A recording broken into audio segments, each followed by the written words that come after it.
تعالى بينا بالراحه كده نحسب ونقول سيناريوهات تتويج النادي الاهلي بالدوري المصري، اللي خلانا نقول ان النادي الاهلي خلاص حط ايد على الدوري المصري وبيرجعه لمكانه وبيرجعه من تاني للجزيره.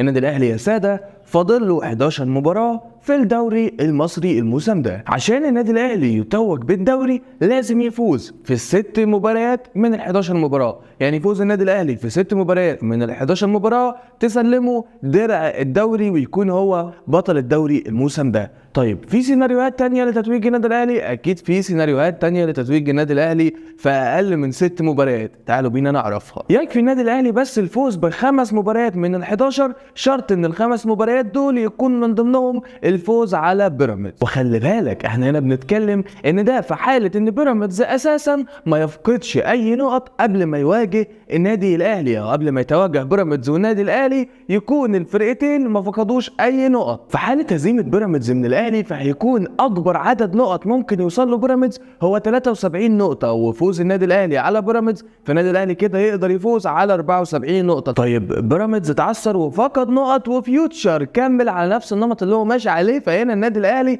هيحتاج 4 مباريات بس يفوز فيهم بشرط التعادل مع فيوتشر. اقصى نقط هيوصلها فيوتشر بعد التعادل معاك في مباراه من ال4 مباريات دول هيكون 70 نقطه وانت هتوصل ل 72 نقطه. فاذا سيناريوهات تتويج النادي الاهلي بالدوري كتيره بدون اي حسابات وبدون اي حاجه، فالنادي الاهلي يحتاج بس للفوز في 6 مباريات ايا كان ايه هم ال6 مباريات دول او قدام مين. فوزك في 6 مباريات من ال11 هيخليك بطل الدوري. تعثر بقى بيراميدز تعثر فيوتشر مش هتفرق، انت محتاج الفوز في 6 مباريات من ال11. فيوتشر وبيراميدز انت كده كده هتقابلهم، خلص على فيوتشر خلص على بيراميدز واحسم الدوري بدري بدري. وانا اعتقد ان الفرقتين كده كده هيفقدوا نقط كتير جدا لحد مواجهتهم مع النادي الاهلي. فالنادي الاهلي خلينا نقول ان هو خلاص حط ايد ولمس الايد التانية كمان على درع الدوري. النادي الاهلي بيرجع الدوري لمكانه بعد غيابه لمدة موسمين على التوالي لصالح نادي الزمالك. توقعاتكم ايه